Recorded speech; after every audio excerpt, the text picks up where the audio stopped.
啊，你就自己算一下，虽然你有宽限期，享受中，但是本金都要应存，好，这样你就是有存钱。如果你还有剩，花光，就这样。这我以前也拍过影片讲了，还有剩钱花光了没关系啊，就这样。为什么？你有存钱啊？啊，你怕什么？就像我现在这样，我可以说我几乎每个月都把钱花光光，可是我存钱啊，那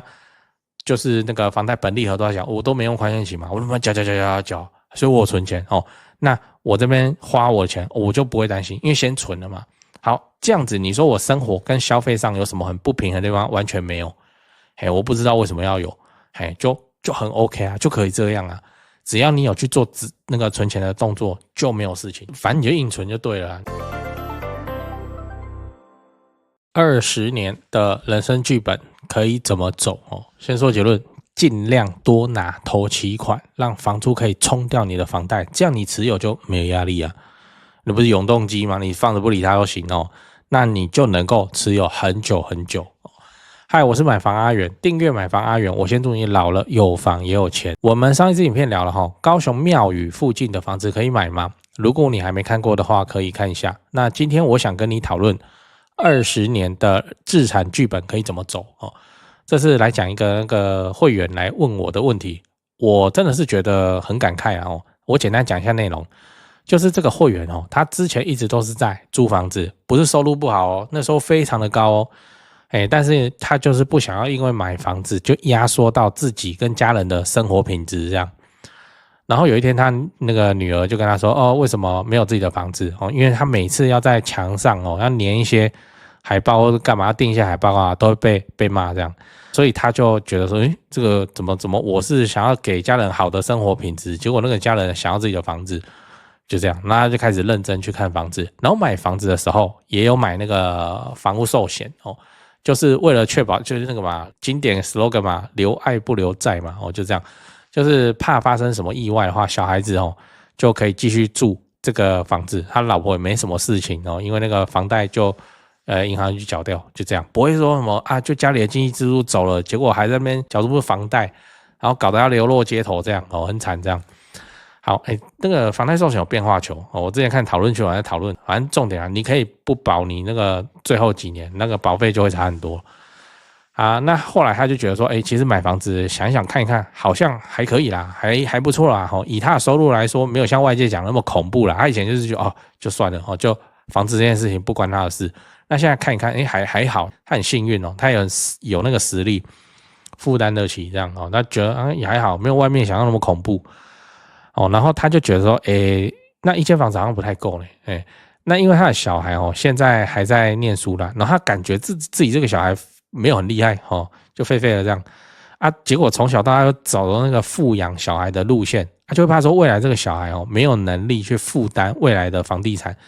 就是说他如果一直不买房子，好，那之后他的那个女儿这个毕业之后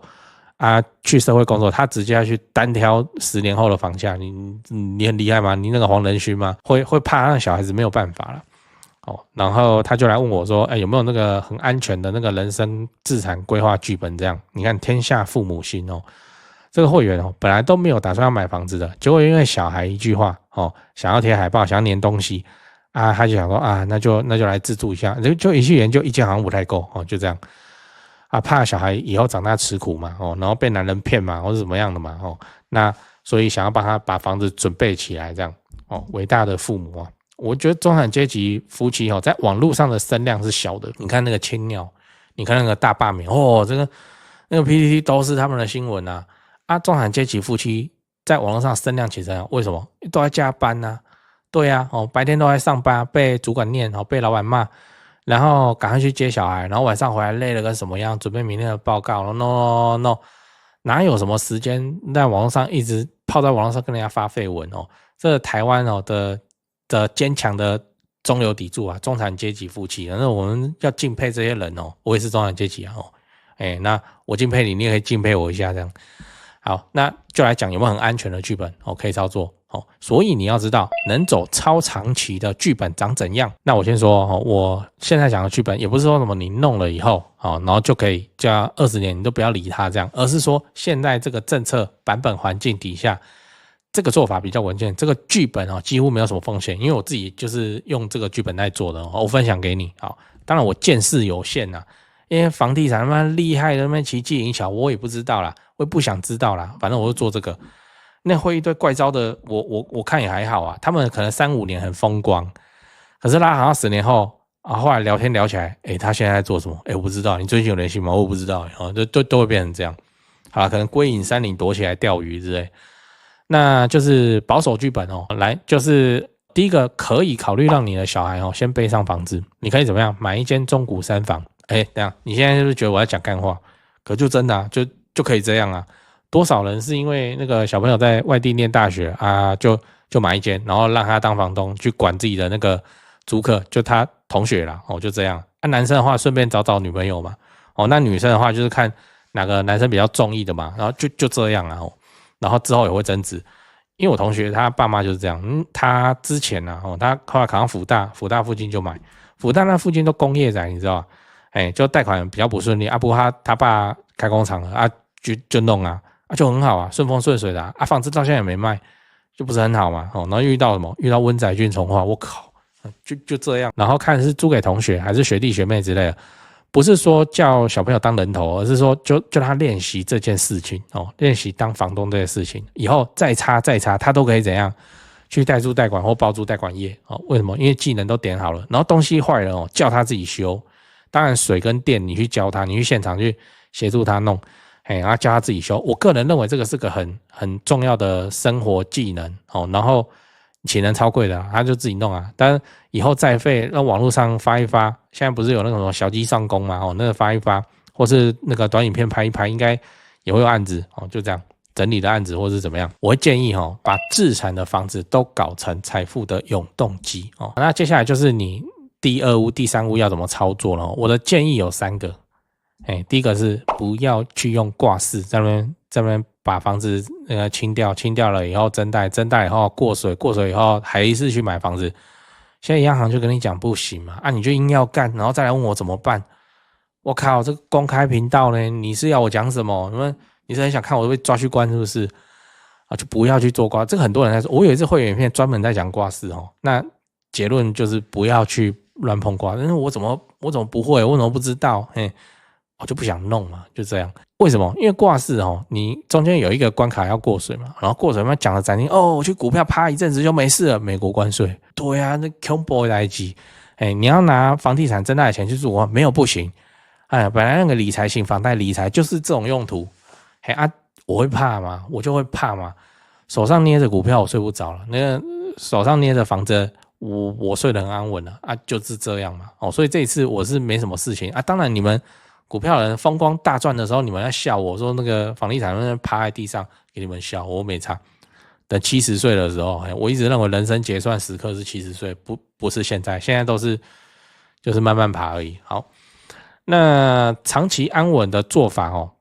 不要去碰股票会比较理想。你说股票有很多种也有 ETF 也有这是那个大跌之中没有事情的是不是你手上来指嘛？你们讲那些对我也知道那个台股的唯一真神什么中华电信，你保守到你买股票你都只买中华电信，不然你怎么会去买股票？你就是应该都是去有的话就去再做一件收租，再做一件收租，这才对嘛。第二个就是租金租金要比房贷还要多，那你就可以持有很久，因为你持有起来没有压力这是真的就是如果一间自产用的房子每个月都让你扣钱扣的也不多以那个高雄来讲的话，可能每个月要扣你的9800，是也还好吧，也没1万嘛。可是就你心里就会不舒服一个风吹草动是不是要把它卖一卖或什么，就很容易会发生这个问题就是你动不动3不5时，因为它是每个月要扣你的血嘛。那你就想说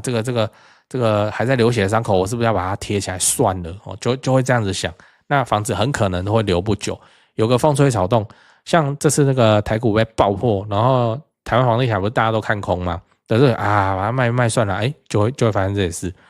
那就导致房子留不久。如果你今天是收到的租金比房贷还要多我就没事那最简单的方式是什么？自备款拉高自备款拉高，或者你把租金拉高，整理把它弄漂亮，这样花一小笔钱把那个租金拉高以后再说。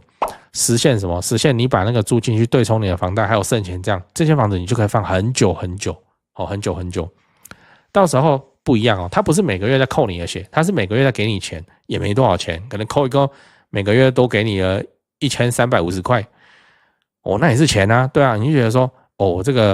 个手机跟那个电费都有人付了啊，那把它卖掉好像也不用，你的房子哦，这个心境不一样，心态不一样，想法不一样，你就可以放很久很久，就这样。你看房子放很久的都是这样哦。那以现在的第255层、第353层的架构来说，这件事情没有什么问题啊。你一买下去就大概就能实现啊。这个我补充一下哦，你第255层，你5层的自备款进去，你剩下只要缴5层的贷款，你应该是普通收租都直接是对冲都有剩。更遑论你第三间哦，自备要7层，然后贷款只能贷3层，所以通常都是选低总价，低总价可能就是公寓了或是套房了。然后现在商务我也知道民间银行不喜欢贷，听到你商务就不做，就有人会做嘛，就有银行会做嘛，你就多问嘛，就这样。那你都自备7层了，又是低总，你正常出租，那应该都会生出额外的钱让你来花，那你这个就可以持有很久很久哦，就这样，因为你没有压力啊，他不是每个月来扣你的血的，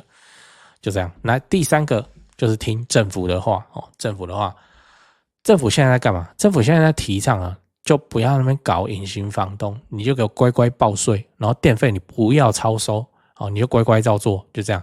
这几件事情你都有做到，你不用担心，真的完全不用担心。为什么？你完全合法，你怕什么？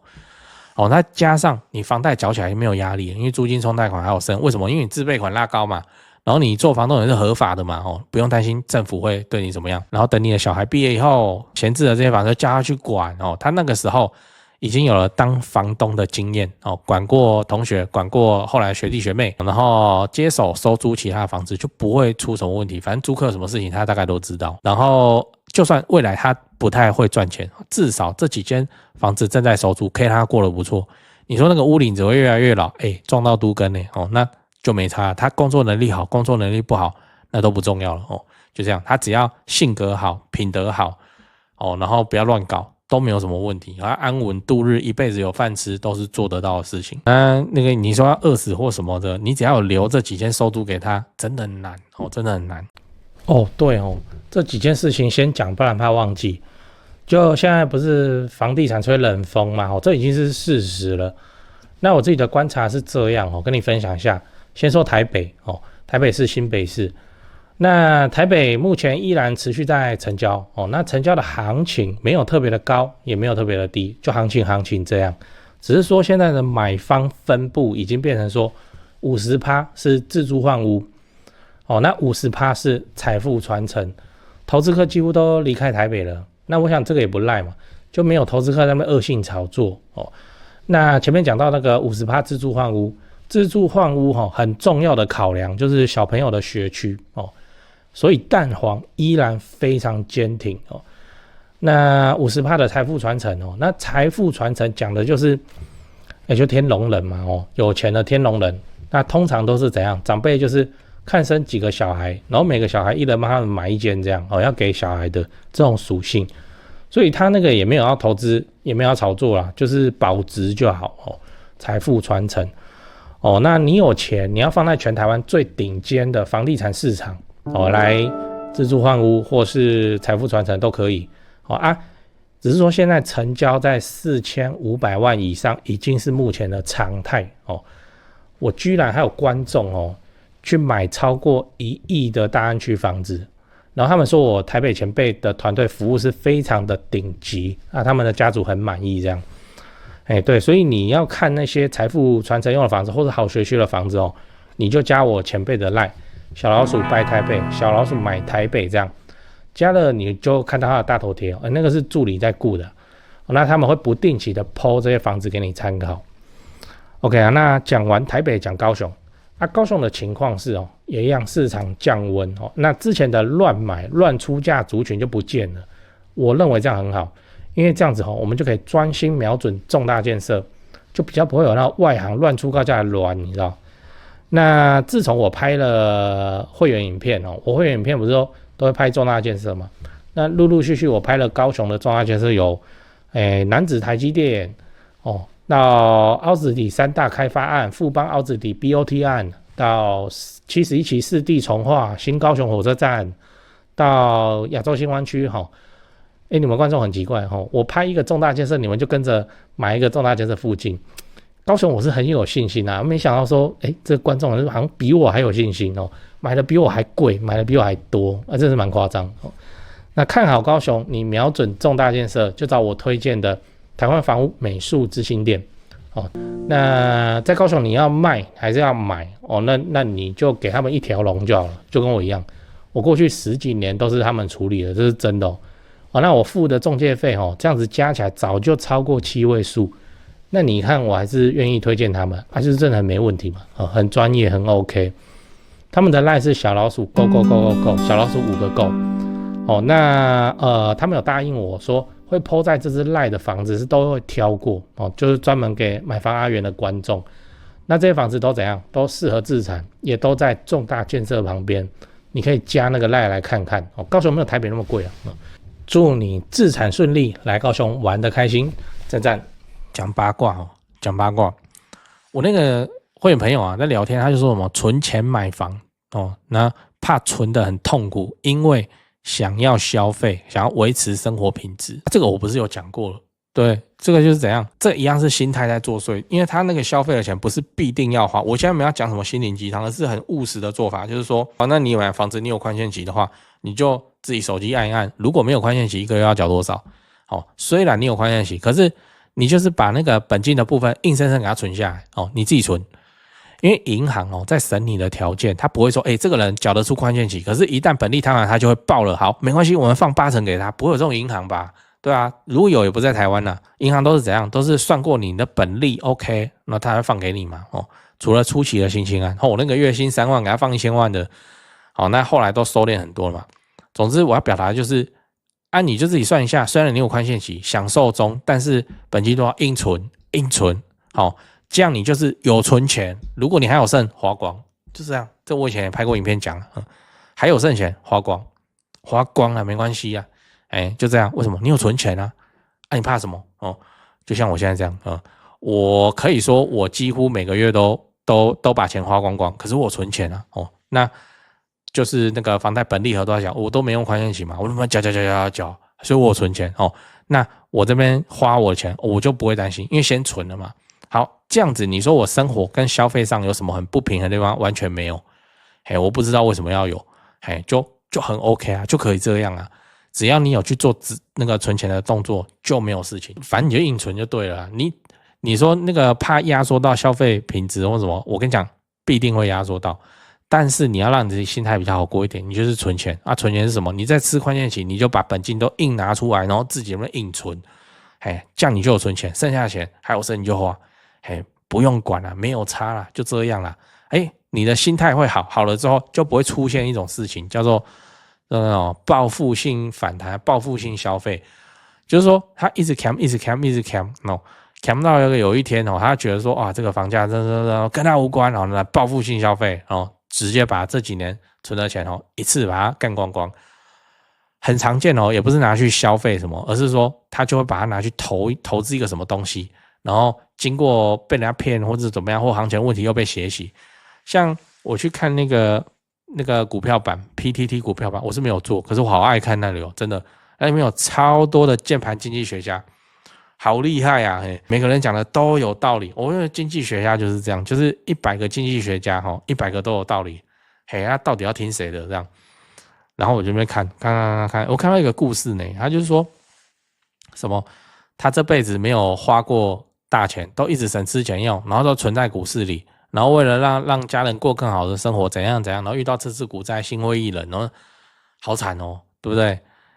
硬存他这个逼迫自己不要消费硬存，然后存的心态都扭曲了，然后投在股票里面为了是给家人更好的生活，他有什么错？被爆破就这样。这谁心态有办法平衡有病吧？对，所以如果你是在房子的话，就反过来看，反正我有缴房贷那个房贷银行只收我宽限期的时候，我硬把本金我都存下来剩下我花光我怎样吗？我负责任对我有存钱存的部位还不少那如果已经没有宽限期了那你就是房贷本金再加利息再缴的人，那你就花对啊，你有在存钱啊，那你还想要去买？像我们现在的动力会控制花费的动力就是我就想买下一间嘛，然后再看看怎么存那看看怎么赚如果还有下一间的机会，那我就继续做，就是这样真的还要走一个长期稳健的做法啦，这东西才能够贯穿周期，你才能久啦，真的，你不要去走一些很极端的做法，极端的东西短期会有效然后一定都没办法就让你度过这些周期度过贯穿这个周期，到你70岁的时候，你省吃俭用到70岁，然后晚年存了一大笔钱，你们不用这样，真的不用这样。你有存钱有存的那个房贷本金的部分，其实就不少了，对不对？现在的房价其实就不少了，那剩下你想花你就花不要搞得你自己有一天突然发作，然后报复性消费可能2个礼拜就花掉你过去5年8年存下来的钱，那样才是真正的一场悲剧。